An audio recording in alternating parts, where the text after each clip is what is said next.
একটি নৌকা স্রোতের অনুকূলে 21 কিমি পার ঘন্টা গতিতে যায়। স্রোতের অনুকূলে যায়। স্রোতের অনুকূলে মানে কি? স্রোতের অনুকূলে মানে হচ্ছে একটা নৌকাকে যদি কোনো নদীতে ভাসানো হয় আর সেই নদীতে যদি স্রোত থাকে, স্রোতটা যদি উত্তর থেকে দক্ষিণ মুখের দিকে যায়, নৌকাও যদি সেই অভিমুখেই যায়, অর্থাৎ স্রোত যেদিকে যাচ্ছে নৌকাও যদি সেদিকে যায়, তাহলে নৌকার যে গতিবেগ তাতে একটা এক্সট্রা বেনিফিট পায়। কি বেনিফিট পায়?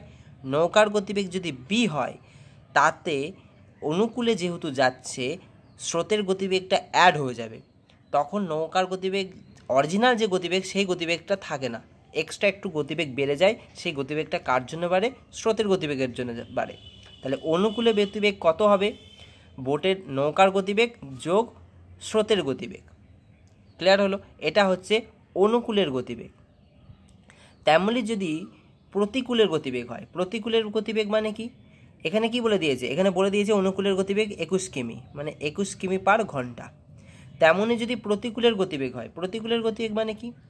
স্রোত যাচ্ছে উত্তর থেকে দক্ষিণ মুখে, আর কোনো একটা নৌকা ঠিক তার উল্টো দিকে স্রোতকে ভেঙে বেরিয়ে যেতে চাইছে, অর্থাৎ দক্ষিণ থেকে উত্তর মুখে যদি কোনো নৌকা যায়, স্রোত যদি উত্তর থেকে দক্ষিণ মুখে যায়, আর কোনো নৌকা যদি দক্ষিণ থেকে উত্তর দিকে যায়, মানে উল্টো দিক থেকে যায়, তখন সেই নৌকার গতিবেগে একটু ক্ষতি হয়। কি ক্ষতি হয়? নৌকার যে গতিবেগ, অরিজিনাল গতিবেগ, তখন সেটা আর থাকে না, তার থেকে কিছুটা গতিবেগ কম হয়। কতটুকুনি কম হয়?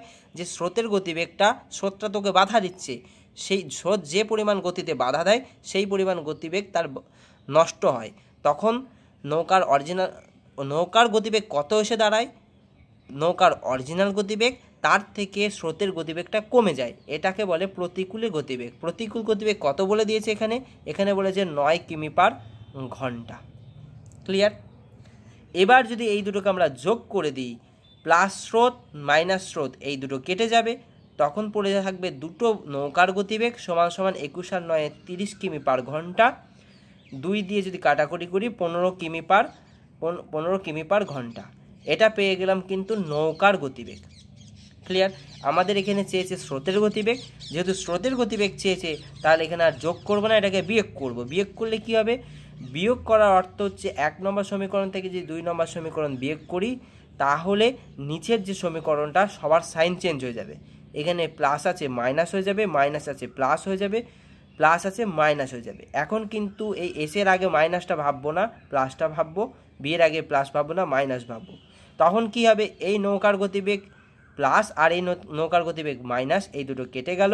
তাহলে প্লাস এস প্লাস 2s সমান সমান এটা 21 আর এটা মাইনাস 9, তখন ধরবো 21 থেকে 9 বাদ দিলে কত হবে? 12। তাহলে তখন 12 কিমি পার ঘন্টা। তখন কি এসে দাঁড়াবে? দুটো স্রোতের গতিবেগ সমান সমান 12 কিমি পার ঘন্টা। তাহলে 2 দিয়ে যদি কাটাকুটি করি 6 কিমি পার ঘন্টা।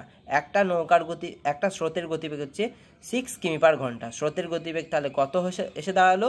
6 কিমি পার ঘন্টা। এ হচ্ছে রাইট অ্যান্সার। এখান থেকেও কিন্তু আমরা স্রোতের গতিবেগটা বের করতে পারবো। কি করে? নৌকার গতিবেগ পেলাম 15 কিমি পার ঘন্টা। এই মানটা যদি 1 নম্বর সমীকরণে বসিয়ে দিই, নৌকার গতিবেগ এটা, এখানে 15 বসিয়ে দিই, যোগ এস সমান সমান 21। তাহলে এস সমান সমান 21 মাইনাস 15, 21 থেকে 15 বাদ দিলে 6, তাহলে 6 কিমি পার ঘন্টা। 6 কিমি পার ঘন্টা। স্রোতের গতিবেগ কত? 6 কিমি পার ঘন্টা। এ হচ্ছে রাইট অ্যান্সার।